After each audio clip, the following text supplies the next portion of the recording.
आणि electric current, विद्युत धारेचे परिणाम. ओके, कोणकोणते क्वेश्चन आलेले? फ्लेमिंग बाबतचा रूल आलेला आहे लेफ्ट आणि राईट हँडचा, म्हणजे फ्लेमिंगचा डाव्या हाताचा आणि उजव्या हाताचा नियम. डाव्या हाताचा नियम आपण विद्युत चलित्रामध्ये वापरतो, बरोबर. त्याच्यामध्ये आपले 3 बोट जे दोन्हीकडे 3च बोट घेतलेले आहेत, हे 3 काय करतात, काय काय दाखवतात हे महत्वाचे, आपल्या डायरेक्शन दाखवता आली पाहिजे. ही तर्जनी म्हणजे इंडेक्स फिंगर काय करतं, डायरेक्शन ऑफ मॅग्नेटिक फील्ड दाखवतं, चुंबकीय क्षेत्राची दिशा दाखवतं. मधलं बोट हे डायरेक्शन ऑफ इलेक्ट्रिक करंट आहे, म्हणजे एका ठिकाणी डायरेक्शन ऑफ इलेक्ट्रिक करंट आहे फक्त, पण दुसऱ्या याच्यात डायरेक्शन ऑफ इंड्यूस करंट आहे. म्हणजे काय, प्रवर्तित विद्युत धारा, इकडे विद्युत धारा तयार होते. विद्युत धारा तयार कोणामध्ये होते, जनित्रामध्ये, उजव्या हाताच्या नियमामध्ये आहे, बरोबर आहे. हे आपल्याला सांगता आलं पाहिजे.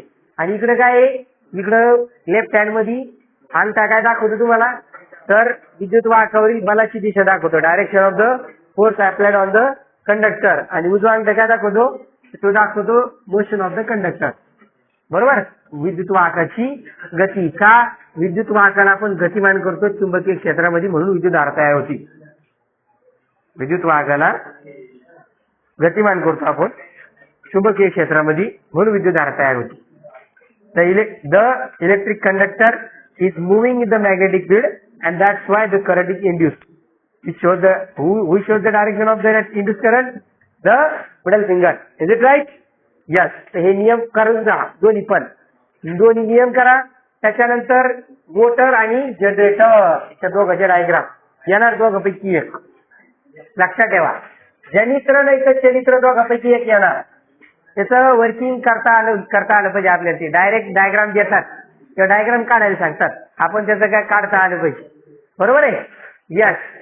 तर मोटर आणि जनरेटर फरक काय दोघांमध्ये, जनरेटर मध्ये आपण बल्ब लावतो किंवा त्या ठिकाणी आपण ते गॅलॅनोमीटर लावतो, जेणेकरून आपल्याला चेक करायचं करंट तयार झालं की नाही.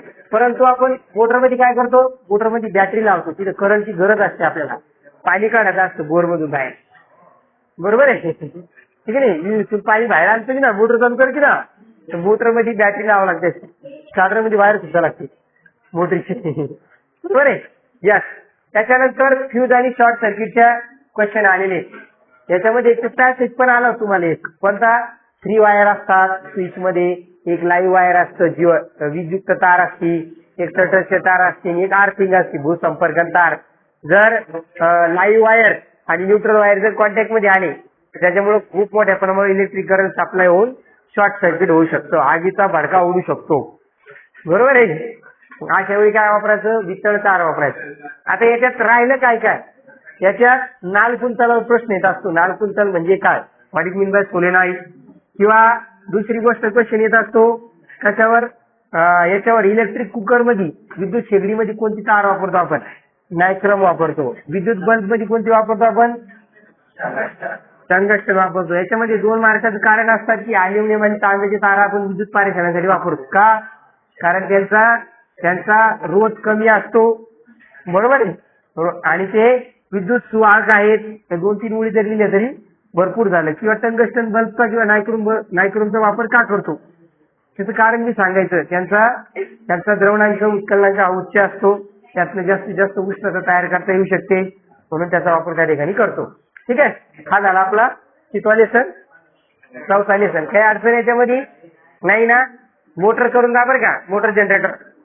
आणि दुसरी गोष्ट फ्लेमिंग बाबत रूल, आता राहिलं एकच दोन राहिला, राईट हँडचा थंब रूल, उजव्या हाताचा आणि त्याचा नियम. काय सांगतो तो, की जर सरळ वाहक आपण आपल्या उजव्या हातात असा पकडला की अंगठा त्याच्यावर ताट धरला आणि बोट त्या बोटी लपटली असता, अंगठा विद्युत धारेची दिशा दाखवत असेल तर लपटलेली बोट काय करतात, कशाची दिशा दाखवतात, या चुंबकीय क्षेत्राची दिशा दाखवतात. The thumb shows the direction of electric current and then the finger shows the direction of magnetic field. Yes, हे झालं.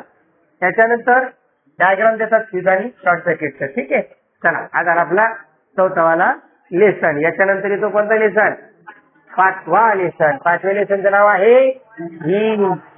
हीट म्हणजे उष्णता. मग या उष्णता धड्यावर आधारित प्रश्न काय काय येते, अॅनोमलस बिहेवियर ऑफ वॉटर म्हणजे पाण्याचे असंगत आचरण. त्याच्यातलं जे होपचं उपकरण आहे पहा, एक असतं उभट नळकांड, एक असतं उभट नळकांड, त्याच्या भोवती असतं पसरट भांड, बरोबर आहे. आणि त्याला असतात दोन तापमाती लावतो आपण, बरोबर आहे ना. एक असती T1 आणि एक असती T2. सुरुवातीला काय होतं, खालच्या भागातील पाण्याचं तापमान हे जलद गतीने 4 डिग्री सेल्सिअस वर जातं, बरोबर आहे. आणि नंतर आणि वरचं काय होतं, पहिलं अगोदर 0 होतं आणि खालचं 4 होतं. या ठिकाणी खालच्या भागातलंच पाण्याचं तापमान लवकर कमी व्हायला पाहिजे होतं, पण 4 डिग्री सेल्सिअसच्या खाली जाताना तापमान कमी असताना त्याचं आकारमान वाढत जातं. तापमान कमी झाल्यावर आकारमान कमी होत असते. If the temperature is decreases, then its volume increases. But here we say that they says to us, ते आपल्याला म्हणतात की जसंही या ठिकाणी काय होतं 4 डिग्री सेल्सिअसच्या खाली टेम्परेचर डिक्रीज होतं, त्याचा व्हॉल्यूम काय होत असतो, डिक्रीज होतो. डेन्सिटी काय होता ती वाढत जाते, ती एक्सपांड होतं, बरोबर आहे. ही गोष्ट लक्षात ठेवायची. लक्षात आलं. चलो याच्यात आणखी काय काय आलेले क्वेश्चन, हा 3 वेळेस आलेला क्वेश्चन आहे बरं का. हा त्याच्यानंतर एक स्पेसिफिक हीट कॅपॅसिटी, त्याच्यावरती आकृती नाही की ती 3 गोळ्याची आकृती ती आलेली बघा, आकृती एक्झामला आलेली 3 स्पियर त्याच्यामध्ये. यस, ती आकृती. त्याच्यामध्ये तुम्हाला डायग्राम विचारला की what is mean by the specific heat capacity, किंवा विच इज दिस प्रॉपर्टी, ही प्रॉपर्टी कोणती आहे, म्हणजे सांगता आलं पाहिजे आपल्याला. ही आहे विशिष्ट उष्मा धारकता. त्याच्यानंतर आणखी दुसरी गोष्ट, त्याच्यामध्ये त्याची व्याख्या सांगायचं, द टेम्परेचर और heat required to raise the temperature from the 1 degree celsius of the unit volume substance, this is called the specific heat capacity. एकक वस्तुमानाच्या पदार्थाचं तापमान 1 डिग्री सेल्सिअसनं वाढवण्यासाठी लागणाऱ्या उष्णतेला काय म्हणतात, विशिष्ट उष्मा धारकता. EC या अक्षराने दाखवलं जातं. त्याचं एकक काय आहे, किंवा कॅलरी प्रति किलोग्रॅम डिग्री सेल्सिअस. यस, ती उष्णता किती शोषून घेतली, किती हे केली, ती कशी काढायची, तर amount of heat absorb, Q is equal to काय असतं ते, M × C × डेल्टा T. हे फॉर्म्युला आपण वापरतो. एखाद्या पदार्थाने किती उष्णता शोषून घेतली, गेन केली, किंवा एखाद्याने किती लॉस केली, हे जर काढायचं असेल तर त्यासाठी आपण त्याचं वस्तुमान मास घेतो M. त्याच्यानंतर त्याचं वस्तुमान किती आहे, त्याची स्पेसिफिक हीट कॅपॅसिटी किती आहे. मला वाटतं त्याच्यामध्ये वॉटरची सगळ्यात कमी 1 आहे का, वॉटरची 1 आहे ना. येस, 1.0 आहे सगळ्यात जास्त तिथं. सॉरी, वॉटरची सगळ्यात जास्त आहे, सगळ्यात कमी त्या ठिकाणी मर्क्युरीची सांगितलेली आहे 0.033.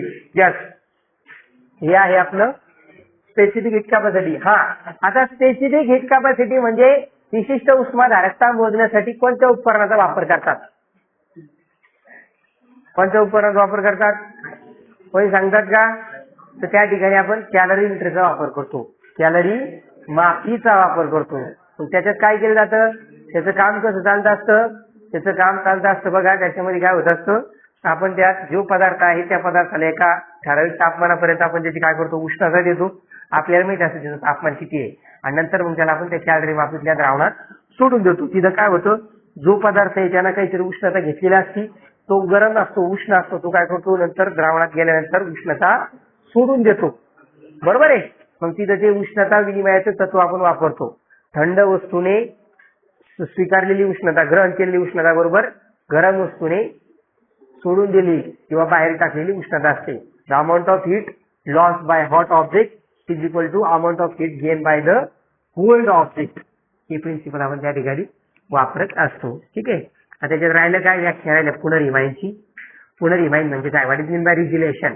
while applying the pressure the ice get melt and removing the pressure again it reconvert into the ice. बर्फाचे दाबामुळे वितळणे किंवा दाब काढून घेतल्यानंतर पुन्हा बर्फ होणे याला काय म्हणते, पुनर्हिमायन म्हणते. त्याच्यात अप्रकट उष्माचा काही रोल आहे का, आहे. काय अप्रकट उष्मा, ही एखादी वस्तू C तापमानावर जी काही काय करत असते, उष्णता शोषून घेत असते, ज्यामुळं स्थायी पदार्थाचे रूपांतर द्रव पदार्थामध्ये होते.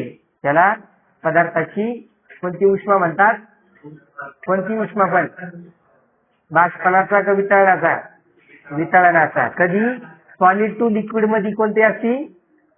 लॅटेंट हीट ऑफ फ्युजन असतं, वितळणाचं असतं. आणि वेपरायझेशन कधी असतं? द्रवाचं वायूमध्ये वेपर तयार झाले ना, वायू तयार झाला ना, तर लिक्विड टू गॅस असलं की ते असतं लॅटेंट हीट ऑफ वेपरायझेशन. त्याचं युनिट काय आहे? एनर्जीचं युनिट विचारलं जातं बघा. उष्णतेचं हीटचं युनिट काय आहे? ज्यूल. याचा एकक ज्यूल आहे. सीजीएस काय आहे?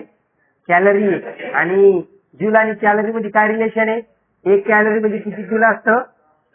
4.18 असतं. लक्षात राहील. 1 किलो कॅलरी म्हणजे किती कॅलरी असतं? 1000 कॅलरी. किलो किलो किलो घालण्यावर 1000. लक्षात राहील. यस, हे झालं लॅटेंट हीटचा ग्राफ. तो सुरुवातीला त्याचं तापमान काय होतं, आपण उष्ण देतो ते तापमान वाढत नाही. 4 मिनिटानंतर काही वेळानंतर ते जेव्हा पदार्थ पूर्ण कन्वर्ट होऊन जातो तेव्हा त्याचे तापमान काय होत जातं? वाढत जातं. ठीक आहे. यस, हा झाला आपला कितवा लेसन झाला भाऊ? 5वा लेसन. ठीक आहे. यस.